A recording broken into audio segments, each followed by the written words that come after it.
बार पांडवों में सबसे शक्तिशाली भीमसेन ने व्यास जी से कहा, हे परम बुद्धिमान पितामह, मेरी बात सुनिए। राजा युधिष्ठिर, माता कुंती, द्रौपदी, अर्जुन, नकुल और सहदेव ये सभी एकादशी को कभी भोजन नहीं करते और मुझसे भी हमेशा यही कहते हैं कि भीमसेन, एकादशी को तुम भी कुछ नहीं खाया करो। परंतु मैं उन लोगों से यही कहता हूँ कि मुझसे भूख बर्दाश्त नहीं होती। मैं भगवान की शक्ति पूजा आदि तो कर सकता हूँ, दान भी दे सकता हूँ, परंतु भोजन के बिना मैं नहीं रह सकता। इस पर व्यास जी ने कहा, हे भीमसेन, यदि तुम नरक को बुरा और स्वर्ग को अच्छा समझते हो तो हर महीने की दोनों एकादशियों को अन्न मत खाया करो। भीम ने कहा, हे पितामह, मैं तो पहले ही कह चुका हूँ, मैं भूख सहन नहीं कर सकता। यदि वर्ष भर में कोई एक व्रत हो तो मैं उसे रख सकता हूँ, क्योंकि मेरे पेट में व्रत नाम वाली अग्नि है, उसे मैं भोजन करके ही शांत कर सकता हूँ। भोजन करने से वह शांत रहती है, इसलिए पूरा उपवास तो क्या, एक समय भी बिना भोजन के रहना मेरे लिए बहुत कठिन है। इसलिए आप मुझे कोई ऐसा व्रत बताइए जो वर्ष में केवल एक ही बार करना पड़े और मुझे स्वर्ग की प्राप्ति हो जाए। यह सुनकर श्री व्यास जी ने कहा, हे पुत्र, बड़े बड़े ऋषियों ने बहुत से शास्त्र आदि बनाए हैं जिनसे बिना धन के थोड़े परिश्रम से ही स्वर्ग की प्राप्ति हो सकती है। इसी प्रकार शास्त्रों में बताया गया है कि दोनों पक्षों की एकादशी का व्रत करने से मुक्ति मिल जाती है। श्री व्यास जी के वचन सुनकर भीमसेन नरक में जाने के नाम से भयभीत हो गए और कहने लगे, अब क्या करूं?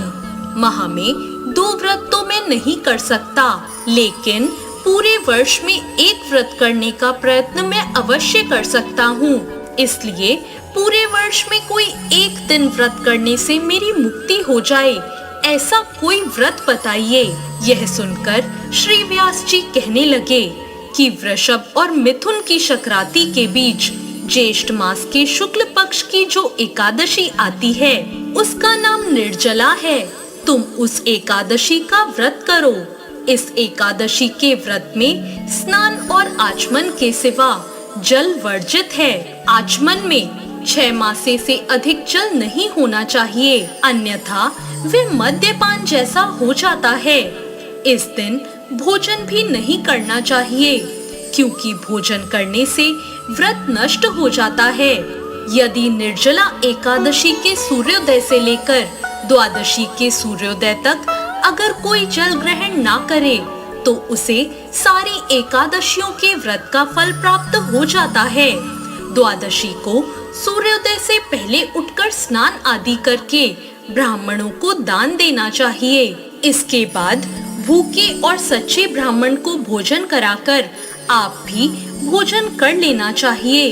इसका फल पूरे वर्ष की संपूर्ण एकादशियों के बराबर होता है। व्यास जी कहने लगे, हे भीमसेन, मुझको स्वयं ये बात भगवान ने बताई है। इस एकादशी का पुण्य समस्त तीर्थों और दानों से अधिक है। केवल एक दिन मनुष्य निर्जल रहने से उसे समस्त पापों से मुक्ति मिल जाती है। जो मनुष्य निर्जला एकादशी का व्रत करते हैं, उनकी मृत्यु के समय यमदूत आकर नहीं घेरते, उन्हें तो भगवान के पार्षद पुष्पक विमान में बिठाकर स्वर्ग ले जाते हैं। अतः संसार में सबसे श्रेष्ठ निर्जला एकादशी का व्रत है, इसलिए पूरे यत्न के साथ इस व्रत को करना चाहिए।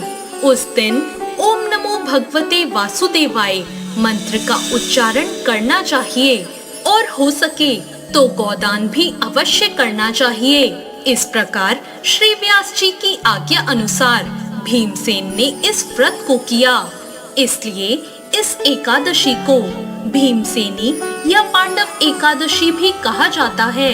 निर्जला व्रत करने से पूर्व भगवान से प्रार्थना करें कि हे भगवान, आज मैं निर्जला व्रत करता हूँ। दूसरे दिन भोजन करूँगा। मैं इस व्रत को श्रद्धा पूर्वक करूँगा। अतः आपकी कृपा से मेरे सभी पाप नष्ट हो जाएं। इस दिन जल से भरा हुआ एक घड़ा वस्त्र से ढककर दान करना चाहिए। जो लोग इस दिन यज्ञ आदि करते हैं, उनका फल तो वर्णन ही नहीं किया जा सकता। इस एकादशी के व्रत से मनुष्य विष्णु लोक को प्राप्त होता है। जो मनुष्य इस दिन अन्न खाते हैं, वो चंडाल के समान हैं। वे अंत में नरक में जाते हैं। जिसने निर्जला एकादशी का व्रत किया है, चाहे वो ब्रह्म हत्यारा हो, मदिरा पान करता हो, चोरी करता हो या गुरु के साथ द्वेष करता हो, इस व्रत के प्रभाव से वो स्वर्ग जाता है। श्री व्यास जी ने कहा, जो पुरुष या स्त्री इस व्रत को श्रद्धा पूर्वक करते हैं, उन्हें सबसे पहले भगवान का पूजन करना चाहिए, फिर गोदान करना चाहिए और उसके बाद ब्राह्मणों को मिष्ठान व दक्षिणा देनी चाहिए। इसके बाद जल से भरे कलश का दान अवश्य करना चाहिए। निर्जला के दिन अन्न, वस्त्र और जूते आदि का दान भी करना चाहिए। जो मनुष्य भक्ति पूर्वक इस कथा को पढ़ते या सुनते हैं, उन्हें निश्चय ही स्वर्ग की प्राप्ति होती है। तो ये थी निर्जला एकादशी की व्रत कथा। आपको ये कथा कैसी लगी, कमेंट बॉक्स में जरूर बताएं और हमारे चैनल भक्ति ज्ञान को सब्सक्राइब करना ना भूलें। धन्यवाद।